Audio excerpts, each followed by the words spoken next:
ჩვენ დავბრუნდით პირდაპირ ეთერში და როგორც გითხარით, გადაცემის პირველ ნაწილში ვისაუბროთ წინააღმდეგობის მოძრაობაზე, რომელიც 50 დღე არის დაახლოებით მიმდინარეობს ზუგდიდში, რაც არაორდინალურია პირდაპირ შეგვიძლია ვთქვათ, იმიტომ რომ ეს პროცესი, ეს პროტესტი, რომელიც მიმდინარეობს მთელი საქართველოს მასშტაბით უპრეცედენტოა და რეგიონები როგორც წესი ადრე ასე არ აქტიურობდნენ, რაც ძალიან გვიხარია ყველას და კიდევ ერთხელ მეტყველებს იმაზე თუ რამდენად გაერთიანებული არის მთელი საქართველო იმ მიზნის გარშემო, რაც არის ხელახალი არჩევნების დანიშვნა და რეჟიმის ტყვეების გათავისუფლება, რაზეც ვისაუბრეთ წინა ბლოკში.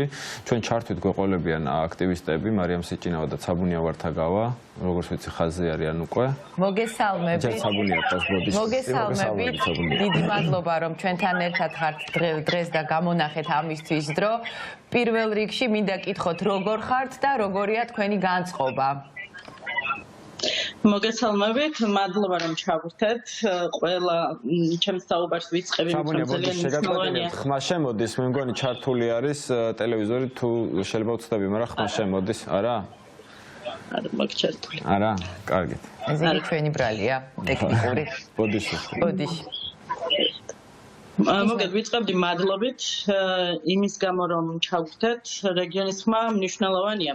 ვერ ვიტყოდი რომ სხვა დროს ნაკლებად ვაპროტესტებდით, უბრალოდ ჩვენი ხმა ნაკლებად ისმოდა, ეგ იყო.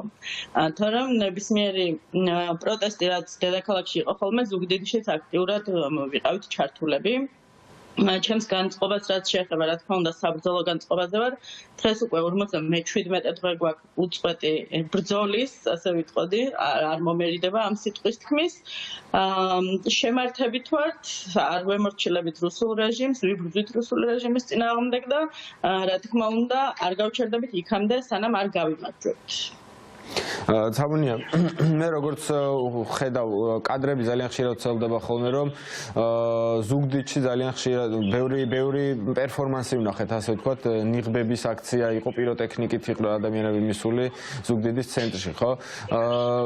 როგორ ხვდება ამ ყველაფერს პოლიცია? მარიამ სიჭინავა რამდენჯერ დააკავეს, მე მგონი დავკარგეთ კიდევაც თვლა, ხო? როგორ ხვდება ამ ყველაფერს, როგორ ხვდებიან ამ ყველაფერს ეგრეთ წოდებული სამართალდამცავები?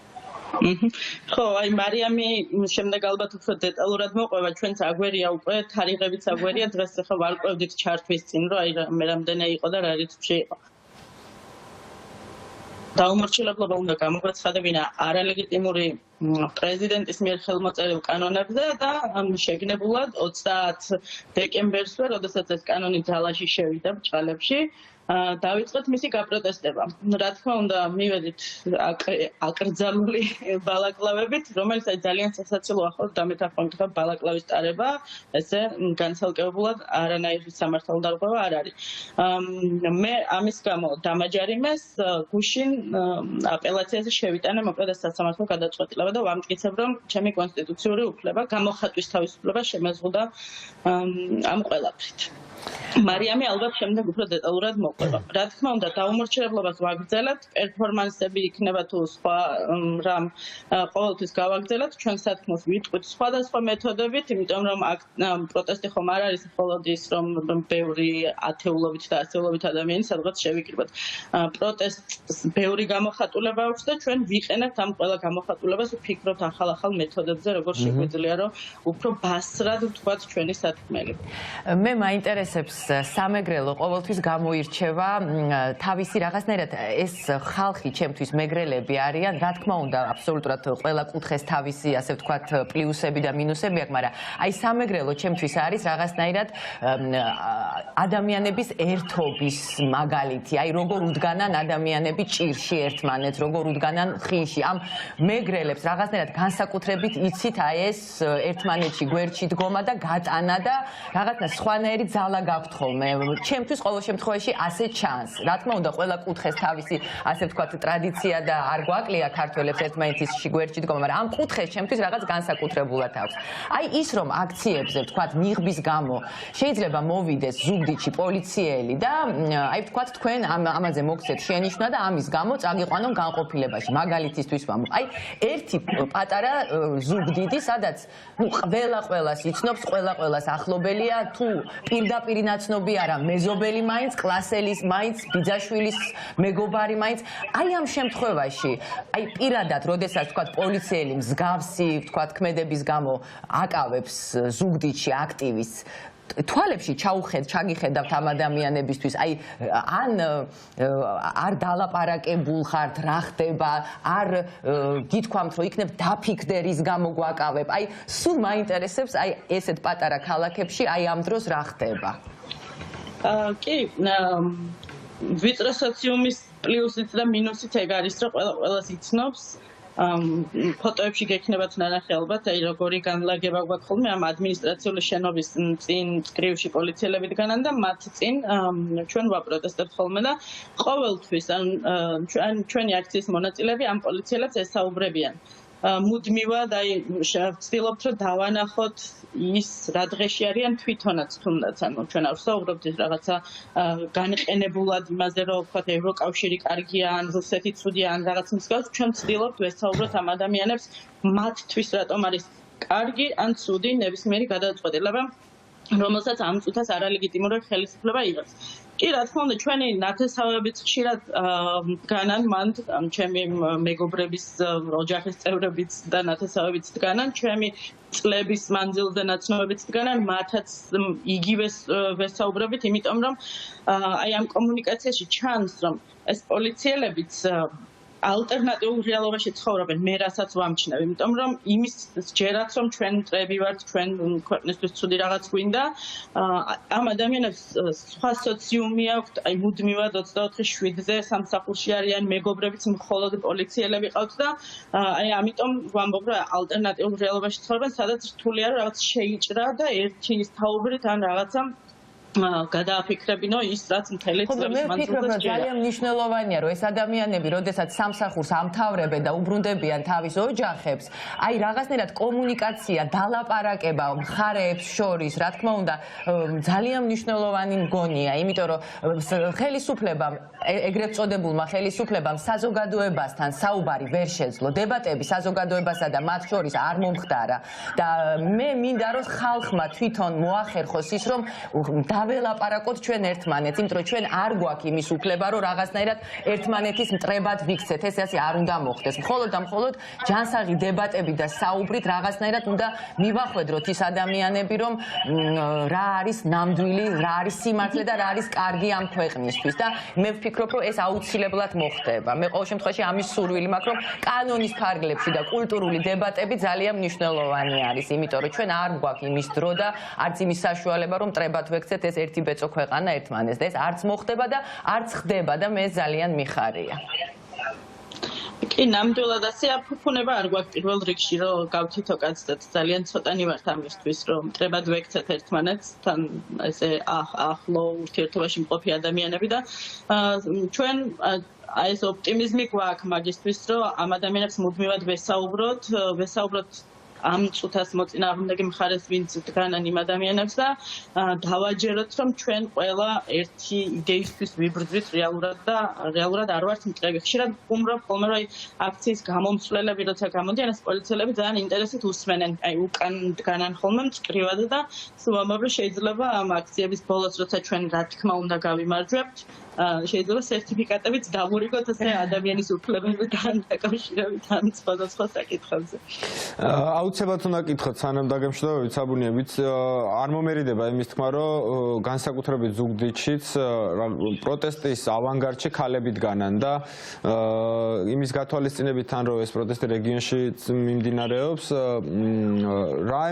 რა წინაღობები ხდებათ ქალებს ამ პროტესტის მიმდინარეობისას თუ არის ასეთი რა თქმა უნდა ხო, ამჯერადი შედარებით ნაკლებად წინა წლებში, როდესაც სხვა აქციები იყო ხოლმე, მრავალფეროვანი მეთოდებით ცდილობდნენ ჩვენი ხმის ჩახშობას, მათ შორის თუნდაც იმით, რომ საერთოდ არ აღიარებდნენ, რომ ვარსეობდით, მაგრამ ეხლა თქვენ ვიზაც საუბრობთ ის ქალები, რომლებიც ჩანვართ და ჩვენთან ერთად, რა თქმა უნდა, არიან ბევრი სხვა ქალიც და კაციც, რომლებიც ზურგს იმაგრებენ ამ შემთხვევაში. ახლა ეს უკვე აღარ არის, იმიტომ რომ ჩვენ შევძელით, რომ რაღაცა ჩვენი სოციალური და პოლიტიკური ადგილები მოგვენიშნა ვეღარავინ ვეღარ გვიბედავს იმის თქმას, რომ აი ქალები ვართ და მაგიტომ შეიძლება ჩვენ სიტყვას ფასი არ ქონდეს ან რაღაცა მსგავსი. ახლა უკვე ეს წინააღმდეგობები არ გვაქვს. სტერეოტიპებს შეიძლება ვაწყდებით რაღაც შემთხვევებში წარმოდგენებს, რომ რაღაცა ესეთი ხმაურიანები არ უნდა ვიყოთ, მაგრამ ეს ყველაფერი ჩვენზე გავლენას არ ახდენს, იმიტომ როგორც უკვე ვახსენე, ირგვლივ გვყავს თანამებრძოლები, რომლებიც ძალას გვაძლევენ, რომელსაც ჩვენი სჯერათ, ჩვენ მათი გვჯერა და ამიტომ ეს პრობლემა აღარ გვაქვს მოკლედ როგორც ეს ქესთან კავშირში მყოფი პრობლემა ამ წუთას არ გვიდგას ყოველ შემთხვევაში. ძალიან დიდი მადლობა. შეიძლება ქონდეს იმიტომ რომ მას აქვს უკვე პოლიციასთან და პატიმრობასთან გამოცდილება, აი მასთან უფრო რელევანტური შეიძლება იყოს ეს კითხვა. კი, მარიამ შევრთავთ ახლა დაგემშვიდობებით, ძალიან დიდი მადლობა. წარმატებებს, მხნეობას და გამძლეობას და გამარჯვებას გისურვებ. წარმატებები.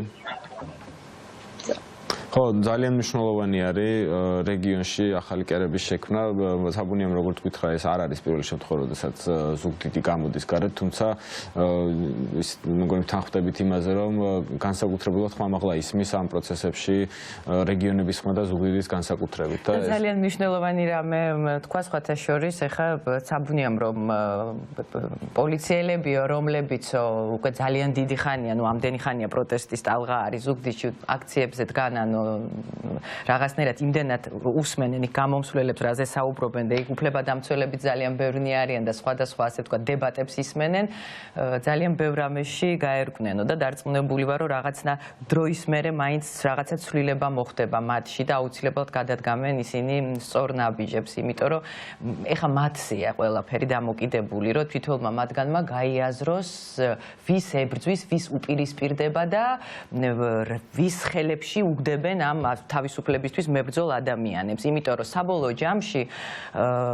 რაღაცნაირად ეს პოლიციელებიც ისეთ მდგომარეობაში შეიძლება ერთ დღეს აღმოჩნდნენ, რომ ზუსტად ჩვენი საზოგადოების დასაცავები გახდნენ და ამაზე უნდა იფიქრონ, იმიტომ რომ ძალიან რთულ ვითარებაში უწევთ მათაც ყოფნა, რასაც ახლა სასამართლოებზე იძახიან, პოლიციიდან დაწყებული თვითონ ეს ცრუ ჩვენებების მიმცემი ადამიანები, როგორ წვალობენ და როგორ მძიმე მდგომარეობაში უწევთ მათ მუშაობა და ესე ალბათ არ ჩაივლის, იმიტომ რომ ადამიანები ვართ ხო ბოლოს და მარტო რო რჩებით საკუთარ თავთან რაღაცა სინდისი არსებობს, რომელიც გაწუხებს და ერთ დღეს ამან უნდა რაღაცნაირად კი, სამწუხაროდ ძალიან ბევრმა ადამიანმა გადალახა ის ზღვარი, რის მერეც უკვე ამ ქვეყანაში როდესაც აუცილებლად მოხდება ცვლილებები,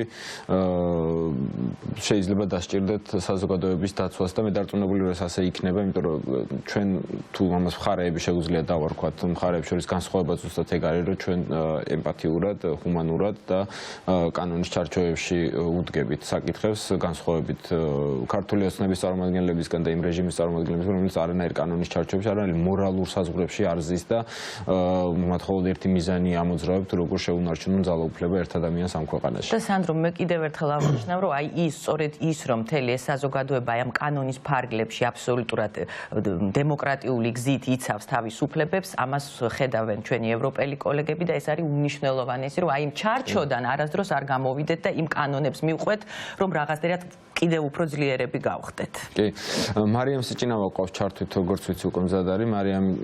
მარიამი და კერენ ესებუა, მოგესალმებით. ძალიან დიდი მადლობა ჩართვისთვის. მარიამ სიჭინავა არის სამოქალაქო აქტივისტი და დროას ადგილობრივი ორგანიზაციის ხელმძღვანელი და ხოლო კერენიც ასევე არის სამოქალაქო აქტივისტი. დიდი მადლობა ჩართვისათვის, თქვენი დროისთვის. მადლობა, მოგესალმებით. პირიქით მადლობა თქვენს პირველ რიგში თქვენს აუცილებლად უნდა მცხოვრებ აქტივისტებს ხშირად არ გვაქვს საშუალება რომ ეს ჩავერთოთ ლაივში და ხშირად მოვხვდეთ ეთერებში. პირველ რიგში აუცილებლად მინდა კითხოთ როგორ ხართ, როგორია თქვენი განწყობა და რადგანაც გაგვაქვს საშუალება რომ თქვენი ხმა მოისმინონ და მიაწვდინოთ ასე ვთქვათ ჩვენს მაყურებელს, მე აუცილებლად მინდა კითხოთ რომ რა არის ის პრობლემები, რაც ყველაზე მეტად გაწუხებთ აი ამ ბრძოლის და ამ პროტესტის პერიოდში და რას ისურვებდით, რა გჭირდებათ ყველაზე მეტად რეგიონში ქალებს? ხო, კარგად ვართ, ძალიან მხნედ ვართ, საბრძოლო განწყობაზე ვართ და ზუგდიდში პოლიციამ და მთელმა რეგიონმა იცის, რომ დანებებას არ ვაპირებთ და დავდივართ ყველგან, აი გუშინ მაგალითად მარტვილში ვიყავით, სადაც ერთი ადამიანი მაინც დგას რეჟიმის წინააღმდეგ, რომ მათ მხარი დავუჭიროთ და ადგილობრივებს, აი მერიის თანამშრომლებს, მერს, საკრებულოს თავმჯდომარეს, პოლიციას იქნება თუ უბრალოდ ქოც აქტივისტებს იქნება ვაჩვენოთ, რომ ეს ადამიანები რეალურად მარტო არ არიან, მიუხედავად იმისა, რომ ქუჩაში შეიძლება მარტო იდგნენ. ხო, მეც ასე ვიტყვი, კარგად ვარ, ცხადია. Როგორი სათქმელიც არ უნდა იყოს ეს გამოცდილებაც, თუნდაც დაკავების გამოცდილებაც, ალბათ იმ რეჟიმის პირობებში, რომელშიც ახლა ვიმყოფებით, იმ პოლიციური რეჟიმის და ტერორის პირობებში, იმ ადამიანებისთვის, ვინც არ ვაპირებთ დანებებას და ცხადია და ბუნებრივი არ ვაპირებთ, ძალიან მნიშვნელოვანია, იმიტომ რომ ზუსტად ვიცით რასთან გვექნება საქმე, უფრო გაძლიერებს, ვიდრე გაშინებს ან გაჩუმებს, იმიტომ რომ ზუსტად იცი, როგორი არის ეს თუნდაც იზოლატორი ან ციხე შიგნიდან და რაღაც იცი რასთან გექნება საქმე, ხო? ამიტომ ძალიან ვნედვართ, რაც შეეხება ამ რაზეც მარიამი საუბრობდა მარტვილში ყოფნაზე, ასე ფოთშიც ვიყავით ჩასულები და ვცდილობთ რომ რეგიონში მოვისმინოთ სხვადასხვა ადამიანებს. რა განწყობებია, ბარემ მკითხავთ, აი მარტვილშიც და ფოთშიც, საინტერესოა, როდესაც იყავით, რა განწყობებია და რა შტაბეშტილებით დაბრუნდით იქიდან? მე ანუ მოკლედ რადგან ჩავედით იმიტომ რომ ძალიან პრობლემატური გახდა ამ ადამიანების ხმის გაგონება ეთერების საშუალებით, რაზეც ზუსტად აი ერთ-ერთი ძირითადი პრობლემა რაც გვაქვს, ხო, აი ყველამ ვიცით რომ ნებისმიერ რეგიონს, ნებისმიერ ქალაქს ძალიან ბევრი თავისი წუხილი და პრობლემა აქვს და ეს წუხილი და პრობლემა ზუსტად და მკაფიოდ აჩვენებს როგორ ვერ იმუშავა ამ 12 წლის განმავლობაში ქართულმა ოცნებამ, მაგრამ რატომღაც ძალიან ხშირად გვავიწყდება რომ აი ეს შინაარსი, სოციალური შინაარსი ინფრასტრუქტურა პრობლემები თითოეული ქალაქის და რეგიონის შემოვიტანოთ და ცხადად ვაჩვენოთ, იმიტომ რომ რაღაცნაირ პოლემიკაში იმყოფება თითქოს მხოლოდ პოლიტიკური ძალა ერთმანეთთან და ქიშბობაში და სადაც აი იკარგება თითქოს უბრალო ადამიანების ხმა. და რო ჩავდივართ, აი პირველი რაც დავინახეთ და მნიშვნელოვანი რომ აი ქალბატონი მზისა, რომელიც ამდენი ხანი 56 უკვე დღეს 57 დღე არის, სრულიად მარტო აპროტესტებს, აი სრულიად გაუგონარი რამ არის, რომ უშლიან ცხადია ადამიანებს გამოხატონ მასთან ერთად ეს პროტესტი, თუმცა აქ ჩემთვის კიდევ უფრო მძიმე მოსასმენი იყო, რომ მის შვილს დაუშალეს დედისთვის, აი მხარდაჭერის გამოხატვა, რაც აი სრულიად არაჰუმანური და არაადამიანურია და ვერ ეტევა, თუნდაც აი ამ რეპრესიის ან ცენზურის რამენაირ უკაცრავად რას ნიშნავს დაუშალეს, რას გულისხმობთ ამაში დაუშალეს? დაუშალეს იგულისხმება, რომ მისი შვილი მუშაობს ერთ-ერთ სკოლაში და პირდაპირ უთხრეს, აი ძალიან მკაფიო, ძალიან ნათლად უთხრეს, რომ თუ ის ჩავიდოდა დედამისთან ერთად და დადგებოდა მერიის წინ, მას გაათავისუფლებდნენ სამსახურიდან. იმასაც ესა უთხრეს, რომ იმასაც წაგართმევთ, რაც გაქვს. აი ეს იყო ყველაზე ამაზრზენი ამდენი ხნის განმავლობაში, რაც შეიძლებოდა ქართულ ოცნებას გაეკეთებინა, იმიტომ რომ წარმოუდგენელია, რომ შვილს აუკრძალო დედის მხარდაჭერა, ან დედას აუკრძალო შვილის მხარდაჭერა და ამასთან ძალიან ნიშანდობლივია ჩვენ რო ჩავედით და მივედით ამ ქალბატონ მზისასთან, ის უკვე თავისი პროტესტის ადგილზე იყო მერიის წინ და რა დროსაც ჩვენთან გადმოვიდა მერიიდან, გამოიყენა თავისი შესვენების საათი, ოღონ მარიამ კიკალიშვილი, რომელიც არის მერიის ერთ-ერთი აიპის სამსახურის თანამშრომელი და ჩვენს თვალწინ მას დაურეკა სამსახურის უფროსმა და კითხა სად იმყოფებოდა და მან უთხრა რომ შესვენებაზე იყო გამოსული და იქიდან პასუხი მიიღო რომ ხომ რამდენჯერ გითხრათ მან არ დადგედა. აი ჩვენ ისიც გვაგვინდა ამითი რომ ზუგდიდში ესეთი რაღაცაები შეიძლება არ ხდებოდეს ან ესე საჯაროდ არ ხდებოდეს და ესე პირდაპირ არ ხდებოდეს, იმიტომ რომ ჩვენ მარტვილთან შედარებით გვაქვს საშუალება რომ ჟურნალისტებს მივაწოდოთ ხმა, ბევრად მეტი ახალგაზრდა ცხოვრობს ზუგდიდში ვიდრე მარტვილში და იციან რომ ეს ახალგაზრდები აუცილებლად მხარს დაუჭერენ თითოეულ აქტივისტს, შეიძლება ვერ გაბედონ მსგავსი რამ, თუმცა ძალიან ხშირად ხდება დიდ ქალაქებშიც ასეთი რამე და მათ შორის თბილისშიც არაერთი მუქარა იყო. მუქარა ქვია ამას, ხო, ალბათ? კი და ხო, პატარა ქალაქებში ეს უფრო მარტივია, განსაკუთრებით მარტვილში, სადაც ჟურნალისტები არ არიან. ხო, აი ზუგდიდში ჩვენი მის ფუფუნება გვაქვს, რომ მაგალითად მთავარი არხის ჟურნალისტი ყავს, ფორმულა ჟურნალისტი ყავს, ადგილობრივი მედიაც გვაქვს, ხო? ამის საშუალება არის და წნეხი ეს გარკვეულწილად იმ წნეხს ამცირებს, მაგრამ მარტვილში, სადაც აღმოჩნდა, რომ აქტივისტებისთვის გარემო სრულად დაუცველია, ეს ადამიანები დაშლეს სისტემის წინაშე მარტო, ხო? გუშინ რო ჩავედით, მარტვილის პოლიცია წარმოუდგენლად იქცეოდა, იმიტომ რომ ზუგდიდში ამას შედარებით ჩუმად მაინც აკეთებენ, როდესაც ცდილობენ რომ ვიდეო გადაგვიყონ, ხო? ძალიან კაფიოდ დაგვანახეს, აი გადმოვიდნენ და ისე გვაჩვენეს, რომ გიღებთ და იცოდეთ, რომ გიღებთ. აი ამის ჩვენება უნდათ, რომ გვიღებდნენ რა და ხო, ეს მარიამ პიკალიშვილის შემთხვევაც ისეთია, რომ პირდაპირ უთხრა, რომ მან არ გაბედო დგომა, იმიტომ რომ იცის, რომ შეიძლება მარიამის ხმა მარტვილს არ გაცდეს უბრალოდ და ზუსტად მაგიტომ საუბრობ ახლა მარიამზეც, რომ მისმა უფროსმა იცოდეს, რომ მარიამის ხმა მარტვილს გაცდა, ჩვენ საუბრობთ მარიამზე და არ მივცემთ მის უფროს იმის უფლებას, რომ მარიამი გაუშვა სამსახურიდან და არც მზისა გაბეშიაშვილის უფროს მივცემთ იმის საშუალებას, რომ შვილს აუკრძალოს დედის მხარდაჭერა და დააშინონ და სამსახურიდან გაუშვან. მარიამ, ეს თან ძალიან მნიშვნელოვანია ზოგადად აი ეს მხარდაჭერა რატომაც ვაპარაკობთ აი ჩვენ რო ჩავედით ჩვენ ვახერხებთ რომ თუნდაც ეს რაღაცა ამ ჩვენ საქმიანობასაც ხო ძალიან ბევრი ფორმა აქვს ეს ხო არ შემოიფარგლება ერთ ადგილას დგომით ან რაღაც ფორმით იმიტომ რომ შინაარსიც ხო უნდა იყოს მუდმივად პროტესტის ნაწილი და ეხლა ზუსტად იმ ბეჭვის ხიდზე გავდივართ სადაც მუდმივი საშიშროება არსებობს იმის რომ ფორმამ გადაწონოს შინაარსი და ამ შინაარსების დაბრუნება ძალიან მნიშვნელოვანი არის ეხლა ჩვენ რო ჩავედით თუნდაც მოვახერხებთ ის რომ ქალბატონი მზის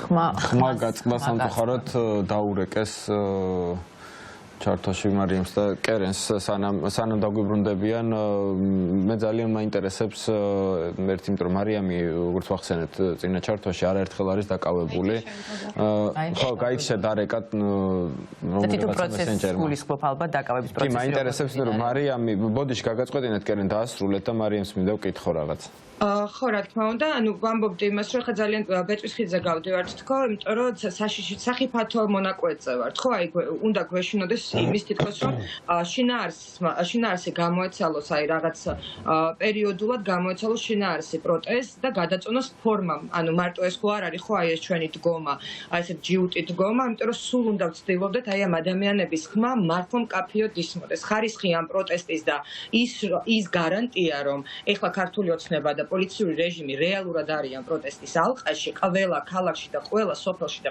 ყველგან რომ პროტესტის კერები არსებობდეს, ამის გარანტორი უნდა იყოს აუცილებლად მედია და თან მედია გამოდის აი დამცველად სადღაც ამ ადამიანების ამ რეპრესიების, ამოქმედებული რეპრესიების წინააღმდეგ და ისიც კი რომ აი ჩავედით და მოვახერხეთ თუნდაც რომ რომელიღაცა ინტერნეტ საშუალებებისთვის მიგვეწოდებინა ეს თუნდაც ქალბატონი მზისას ინტერვიუ, მცირე ინტერვიუ, ეს ძალიან მნიშვნელოვანია, მაგრამ თან გვინდა რომ მაინც ადგილზეც მუშაობდეს მედია, ისე რომ მთელი ეს კონტექსტები, მთელი სოციალური თავისი პრობლემებით და მთელი თავისი კომპლექსურობით ჩანდეს ძალიან, ანუ მუდმივად ამას ვლაპარაკობ და გვესმის რომ აშუქებ, ეს ძალიან კარგია და გასაგებია, მაგრამ თან გვინდა რომ ეს მთელი კომპლექსურობა ნამდვილად ჩანდეს და არ იკარგებოდეს არც ერთი ადამიანის ხმა და კი, ანუ მე მარიამით საბუნია, ყველა ვისაც შეგვწევს ამის ძალა მუდმივად გავაგრძელებთ, მუდმივად ჩავალთ სადაც ჩასასვლელია თუნდაც ბალდის კანიონის მცველებთან, იმიტომ რომ 300 დღე არის თითქმის ეს ადამიანებიც საკუთარ ხმას ცდილობენ რომ მით უმეტეს გაიკვლიონ გზა მთელ ამ პოლიტიკურ პროცესებში და არ დაიკარგოს მათი ბრძოლაც. მოკლედ, ხო, მარიამთან გქონდათ. მარიამ, მოკლედ გითხავთ, იმიტომ რომ დრო გვეწურება. მარიამ, ვიცით რომ შენ არაერთხელ დაგაკავეს უკვე და ფაქტიურად სათვალავის დავკარგეს პრინციპში რამდენჯერაც მოხდა შენი დაკავება პრინციპში ერთ და იგივე მიზეზით. რამეს თუ გეუბნებიან ყოველ მომდევნო დაკავებაზე ეგრეთ წოდებული სამართალდამცავები? ხო, სამართალდამცავებთან ურთიერთობა არის რეგიონში ძალიან სპეციფიკური, იმიტომ რომ ძალიან მჭიდროდ ცხოვრობთ ზუგდიდში. აი, ეგ მაინტერესებს ზუსტად. ხო, მოსახლეობა არის ძალიან მჭიდროდ და შეიძლება აღმოჩნდეს, რომ ის პოლიციელი, რომელიც გაკავებს, არის შენი მეზობლის ახლობელი, ან შენი კლასელი. კი, ესეც მართლა ძალიან სასაცილოა ხოლმე მათთან ეს ურთიერთობა. მე პირადად მუდმივად ვცდილობ, რომ მათთან ვისაუბრო და აი რაღაც ჰუმანურობის მარცვალი აღმოვაჩინო მათში და მე მუდმივად ამ მარცვალს დავუწყო გაღვივება. ქონია ასეთ შემთხვევა? კი, მაგასთან მივდივარ ახლა და ამოვიჩემეთ ერთი და იგივე პოლიციელები, რომლებიც გქონია რომ თავიანთი საქმე იციან, კანონი იციან და გქონია რომ ჰუმანურები არიან და ამ ადამიანთან მუდმივად კომუნიცირებს და ბოლო დაკავებისას აღმოვაჩინეთ, რომ ზუსტად იმ ადამიანმა, რომელთანაც აი ესეთი ურთიერთობა ჩამოგვიყალიბდა, ჩემი და მისი პირადი საუბარი დააპატაკა და ჩემი და მისი პირადი საუბარი დაპირებდა, რომ ჯგუფური დანაშაულის ორგანიზებაში დაედო ბრალი. ეს სრულად წარმოუდგენელი ამბავი იყო, იმიტომ რომ ამ ადამიანებს ხო რეალურად შეიძლება ამ ადამიანს ამის სურვილი არ ქონოდა, მაგრამ აიძულა სისტემამ გაეკეთებინა ეს, იმიტომ რომ თუ არა ის ამას სხვა პოლიციელი მაინც გააკეთებდა და არაფერი არ შეიცვლებოდა ამითი ვიღაც ერთი კონკრეტულად რომელიღაცა პოლიციელი სამსახურიდან გაშვებით ან მისი არ მოქმედებით არაფერი არ შეიცვლება, იმიტომ რომ ყოველთვის აღმოჩნდება მეორე პოლიციელი, რომელიც იგივეს გააკეთებს. და რაც ესეთი ძალიან მნიშვნელოვანია, რომ როცა მე და კერენი ბოლოს ერთად დაგვაკავეს, ზუგდიდის პოლიციამ გადაკვეთა აბსოლუტურად ყველა წითელი ხაზი, იმიტომ რომ არც ერთი ხელისუფლების პირობებში ზუგდიდს არ ახსოვს პროტესტანტების დასარბევად ყოფილიყო გამოყვანილი GDD სპეციალური დანიშნულების რაზმი. აი ის რაზმი, რომელიც თბილისში არბევს აქციებს ნიღბებით, მხარებით, ხელკეტებით, წყლის ჭავლით, წარმოუდგენელი რაღაცა გააკეთეს და იკადრეს და თავიანთ თანაქალაქელებს მოუყვანეს GDD სპეციალური დანიშნულების რაზმი. ეს რისი მანიშნებელია, იცით, რომ ხელისუფლებისთვის და სისტემისთვის ზუგდიდი აღმოჩნდა აუღებელი ციხესიმაგრე, იმიტომ რომ ამ ქალაქში პროტესტი უფრო ძლიერდება და ძლიერდება და ეს არ არის უბრალოდ პროტესტი, ეს არის წინააღმდეგობის მოძრაობა და მათ ძალიან კარგად იციან, რომ სულ რომ მარტო მოგვიწიოს მე კერენს და თაბუნიას ქუჩაში დგომა, ერთმანეთს მარტოც გავაძლიერებს და ამ წინააღმდეგობაში ვიქნებით მუდმივად. ეს არ არის ჩემი რაღაცა უბრალოდ ახირება ან რაღაც ბავშვური გადაწყვეტილება, პირიქით 4 კედელში ძალიან ბევრი დრო გაქვს იმისთვის, რომ იფიქრო. ძალიან ბევრი ვიფიქრე, რაღაცები ავწონე, გადავაფასე და მივხვდი, რომ ძალიან სწორად ვიქცევი და შეუძლებელია ახლა და ამ მომენტში ჩემი გატეხვა, იმიტომ რომ ძალიან პრინციპულად მაქვს გადაწყვეტილი, რომ ყოველ ჯერზე აქციაზე მივიდე ნიღბით და როცა საშუალება მექნება, მათ შორის გამოვიყენო პიროტექნიკა, გამოვიყენო ლაზერი. არ ვიცი, ალბათ ძალიან მალე ზუგდიდში ამოქმედებენ პრევენციისთვის დაკავებას და ჩვენ მაგალითად ველოდებით იმას, რომ შეიძლება ერთ დღეს საერთოდ არაფრის გამო ხელი მოკიდო და გვითხრათ, რომ თქვენ გაკავებთ პრევენციისთვის. აი ეს ადამიანური ურთიერთობები, რომელიც პოლიციასთან გვაქვს, ხშირ შემთხვევაში გვაძგება ხოლმე, იმიტომ რომ მაგალითად ჩემი დაკავების როცა პირველად დამაკავეს საერთოდ აი აპრილში გაზაფხულის აქციებზე, მაშინ რადიკალურად სხვანაირი სიტუაცია იყო, იმიტომ რომ იყვნენ აგრესიულები, გადააჭარბეს ძალას, ვიყავი დალურჯებული, მომაყენეს სიტყვიერი შეურაცხყოფები. ახლა მათი ეს ტაქტიკა შეცვლილია და ძალიან მშვიდად, ძალიან წყნარად ოქმებს ავსებენ. ძალიან კარგად გვექცევიან შეგიძლიათ, ანუ ვერ ვიტყვით, რომ პოლიციელები აგრესიულები არიან, როცა უკვე დაკავებულები ვართ მაგ დროს, მაგრამ იყო ეს შემთხვევები აპრილში. თუმცა აპრილშიც ამ ჩემმა წინააღმდეგობამ და იმან, რომ მე მუდმივად ვსაუბრობდი ამაზე, რომ ისინი ჩვენ გვაყენებდნენ სიტყვიერ შეურაცხყოფას და ცდილობდნენ რაღაცა ზეწოლით და ფსიქოლოგიური წლეხით გავეტეხეთ. მუდმივად რადგან ვესაუბრებოდი ამაზე, შეცვალეს ტაქტიკა და ძალიან მშვიდად არიან, ძალიან წნარად არიან და რაც კიდევ მინდოდა მეთქვა, რომ აი ჩვენ სასამართლოზე არ იყვნენ ზუგდიდელი პოლიციელები, ბრალდებლები, იყვნენ შინაგან საქმეთა სამინისტროს წარმომადგენლები, ჩამოსული თბილისიდან და ალბათ იმიტომ რომ არ ვიცი ან არენდობიან ადგილობრივ პოლიციას როგორც ბრალდებებს ან იმიტომ რომ ჩვენი დასჯა უნდა სამაგალითოდ იმიტომ რომ ჩვენ კარგად ნახეთ რომ აი რა პროტესტის ტალღა წამოიღო რეგიონმა და განსაკუთრებით ზუგდიდმა ხო და არ ვიცი ალბათ სამაგალითოდ უნდა ამ პროტესტის ავტორი ქალაქი დასჯილიყო და ვიღაც ჩვენ მაგალითად ციხეში გავაშვით ნაცნობი არ ყოფილიყო თქვენთვის ნაცნობი არ ყოფილიყო როგორც თქვენ აღნიშნეთ რომ ძალიან ბევრი ნაცნობი არის იმიტომ რომ ძალიან ვიწრო არის და სანაცნობო წრე ზუგდიდში ძალიან ვიწრო ყველას ახლობელია ზოგადად საქართველოში და ზუგდიდში განსაკუთრებით. ძალიან დიდი მადლობა მინდა გითხრათ თქვენი ასე ვთქვათ პოზიციისთვის, თქვენი ბრძოლისთვის, მინდა რომ წარმატებები გისურვოთ და მინდა რომ რა ვიცი, საბოლოო გამარჯვება ვიზეიმოთ ყველამ ერთად. დიდი მადლობა, მშვიდობიან დღეს. წარმატებებს გისურვებთ. მადლობა. დაგემშვიდობებით. ხო, ძალიან კიდევ ერთხელ მინდა ხაზი გაუსვამეს, რომ რამდენად მნიშვნელოვანია თბილისის გარდა სხვა ქალაქებში და რეგიონებში პროტესტის კერების შენარჩუნება და ხო, სანდრო და როგორც აღნიშნეს, აი პატარ-პატარა სოფლებში და პატარ-პატარა ქალაქებში მაინც როგორც ჩანს, მათი ხმა კარგად არ ესმის საზოგადოებას და მედიას ძალიან დიდი როლი აქვს ამ საქმეში და ისინი ყველაფერს ცდილობენ როგორც კი შეუძლიათ და საზოგადოების და თვითონ ადგილობრივი, ასე ვთქვათ, ვთქვათ, აქტივისტებიც როგორც ხედავთ, ამას ახერხებენ, რომ ჩადიან და ასე ვთქვათ, აჟღერებენ ხალხის ხმას. დროა დავამშვიდობოთ ჩვენს მაყურებელს, შევახსენოთ დღევანდელი მანიფესტი ახალ თეატრთან 18 საათზე ველოდებით, ასე ვთქვათ, ჩვენს მაყურებელს, მსახიობებს და ყველას, ვისაც უყვარს ზოგადად თეატრი და ვისაც უყვარს ეს ქვეყანა, იმიტომ რომ დღეს თეატრი ბრძოლის, ასე ვთქვათ, გზა ასეთია და ჩვენ მე ვფიქრობ, რომ საინტერესო მანიფესტის მომსწრენი გავხდებით. მე პირადად პირველად ვესწრები ასეთ მანიფესტს. ამდენი ხნის განმავლობაში არასდროს არ მქონია ამის შესაძლებლობა, ასე რომ დღეს ახალ თეატრთან 6 საათზე. და ხვალამდე. ხვალამდე.